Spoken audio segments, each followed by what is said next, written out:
Good evening and thank you for being with us. As people across the country honor the victims of the Humboldt Broncos bus crash by wearing sports jerseys to work or to school, Lakehead University hosted a public vigil this afternoon for anyone wishing to pay their respects, to grieve, or simply reflect on the tragedy. The vigil was organized by the school's athletic department. There were touching speeches and a moving tribute from Thunderwolves and other community athletes. Ryan Benazzo was there. These flowers are in memory of number 30, Parker Tobin. One by one, the names of the victims were read. These flowers are in memory of number 17, Evan Thompson, right wing. As local athletes and community members came together to grieve and pay their respects, 6 days after the tragic accident that has killed 16 people and injured 13 others.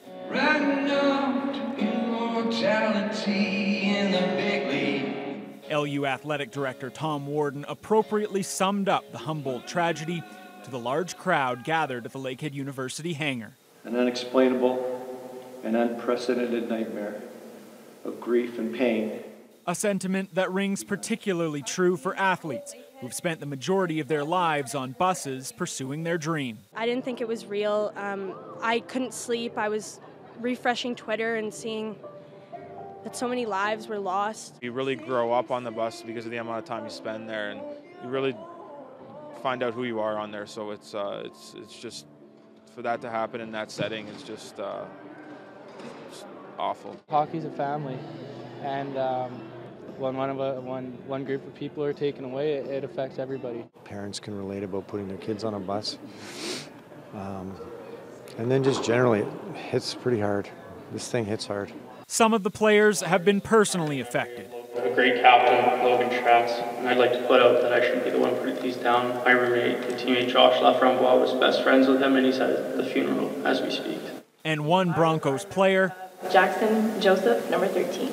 had even been in touch with the Thunderwolves coaching staff about joining Lakehead. He was a character player. He was a glue guy, hard worker, and his game would have translated very well into youth sports. So that's where it definitely hits close to home, is the exchange that you have with these kids, and knowing that they were willing to do what it takes to move on in hockey and to move on in life, and to have that taken away from them is just tragic. The vigil comes on the same day that the first of 16 victims was laid to rest in Humboldt.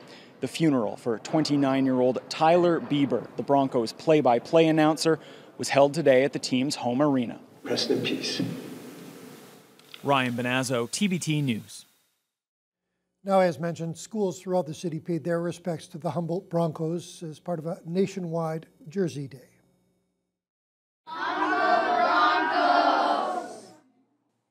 Students at St. Margaret's School donned green colors and jerseys of all sorts to represent the 16 players and team personnel who passed as a result of the tragic crash. Both staff and students took part, as the school also sold Persians, with proceeds going towards the Humboldt GoFundMe campaign. Literacy teacher Dina Yo says with so many young athletes at the school, it's important they understand what today means.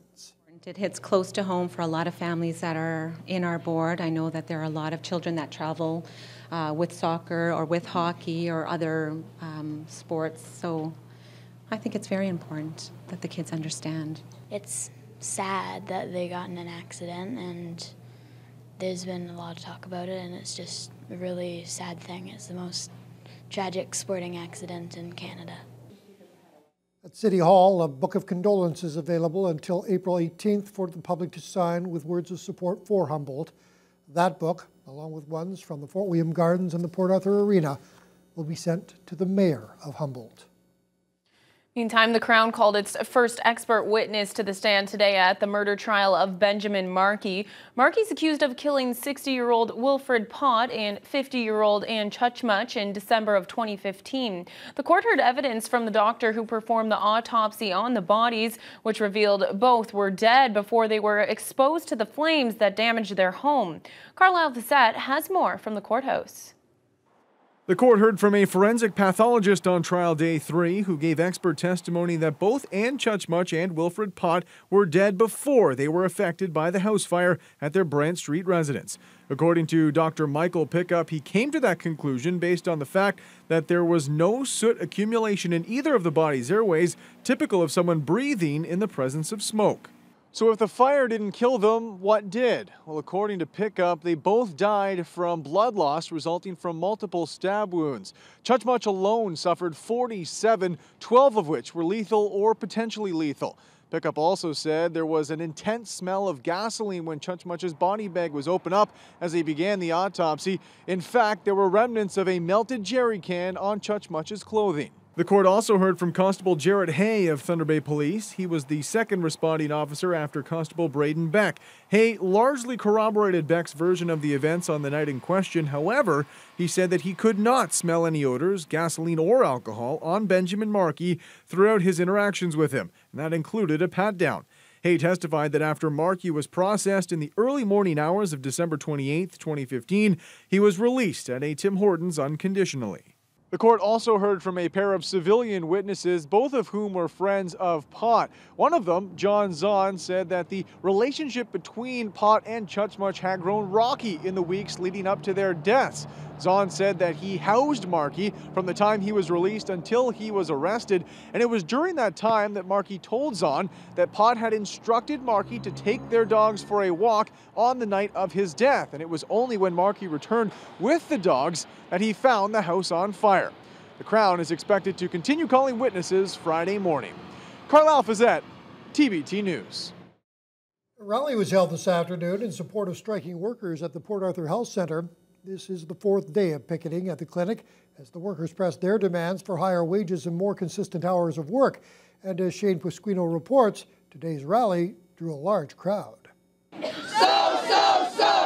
Solidarity! These 65 striking workers were joined by members of the community and local 229 Unifor to march across the parking lot of the Port Arthur Health Clinic, the very place where they walked off the job Monday due to unfair wages, hours, and working environments. Over 60% of the 65 women who work at the center are only part-time. Director of Healthcare for Unifor, Andy Savella, says the clinic doesn't need to be operated like this. There's no reason that this clinic has to be operated the way that it is. There's no reason that the wages are so low. You know, the employer has never argued the ability to pay.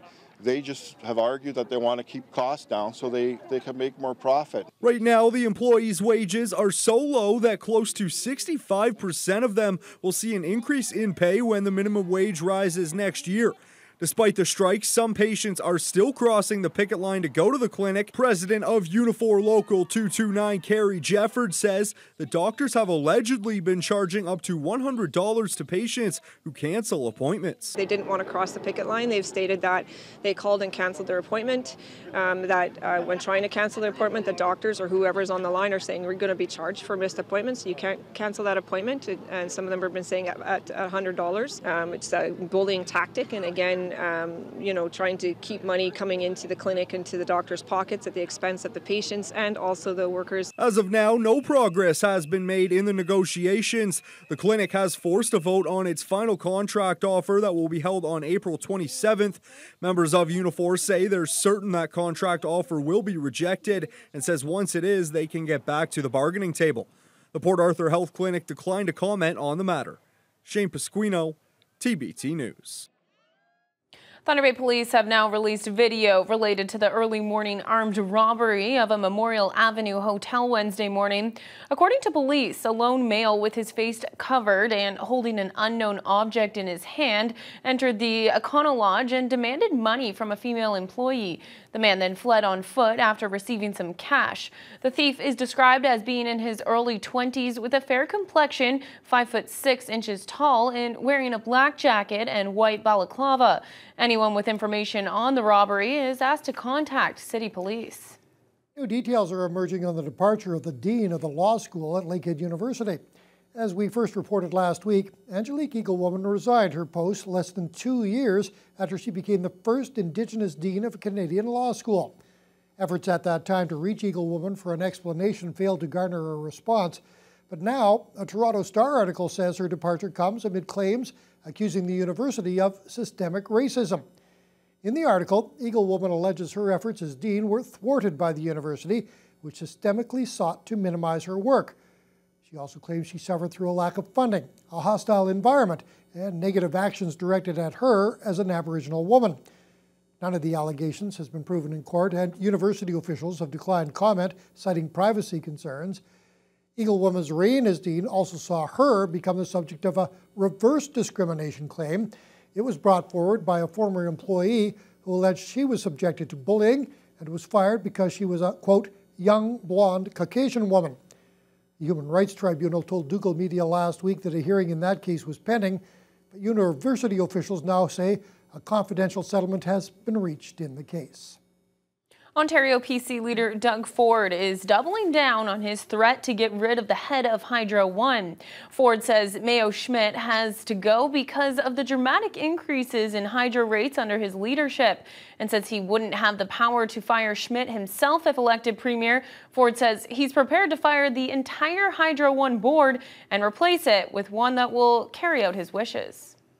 There's many tools at our disposal, many tools. I'll let my colleague, Todd Smith, run through that. There's many tools, but I can sit here and assure each and every single person, you can take this to the bank. The CEO is gone and the board is gone. We need to start respecting the taxpayers. We need to start putting money back into their pocket. He's going to get rid of the board unless the board gets rid of him first. So this is what we have to do. It's the board that's controlling this. We have control as the province over the board. Elevate NWO hosted the final of 3 public forums last night for a potential supervised injection site at their facility. That session included a tour of what the proposed clinic would look like at Elevate. Over 24 Port Arthur residents attended the final tour, where they were given a preview of what services will be provided for drug users. The facility would contain 3 clinical rooms for medical evaluations, a harm reduction zone, and a leisure area providing visitor access to proper treatment. Elevate officials also held discussions with and received input from residents on the consumption of services. Port Arthur resident May Katz says she is one of those who's receptive to the idea of a safe injection site. It's important that they did a study on supervised injection services in Thunder Bay. So their data didn't support those fears. I think in some ways there's a lot of stigma with drug use. These issues are not going anywhere, and that places like safe consumption sites allow access and allow people to ultimately reduce harm, because we're not going to solve the issue. We have a long way to go before the issue is solved. Elevate NWO will continue their exemption application process by gathering feedback from the people who would use the facility. A Vancouver-based company that runs a supervised site will also be coming to Thunder Bay in May to consult and provide their input. Elevate NWO plans to file their application by this fall. Students at Claude E. Garton Public School had the opportunity today to learn more about gender identity through a traveling play. Students in grades 4 through 8 were treated to a play titled Ladies and Gentlemen, Boys and Girls, which is about a 9-year-old girl named Fiona who comes out as a boy and wants to now be called Finn. A French immersion teacher at the school created the Gay-Straight Alliance in the fall, which she says gives the students a safe place to talk and ask questions. She hopes this play will change people's perspectives on the LGBTQ community and be more welcoming to those in it. Through a library or, mainstream stores in our cities today, you don't see faces of the LGBTQ community popping up in books or stories, in movies as often as they should. And so just talking openly about issues and providing a safe place for people to question and talk, I think it's wonderful. With the play, it just kind of opens up that there's different ways that you can feel comfortable with yourself. Like you can identify yourself as trans, you can identify yourself as whatever you want. C.D. Howe and St. James Public School students also joined in at Claude E. Garton to watch the 1-hour play.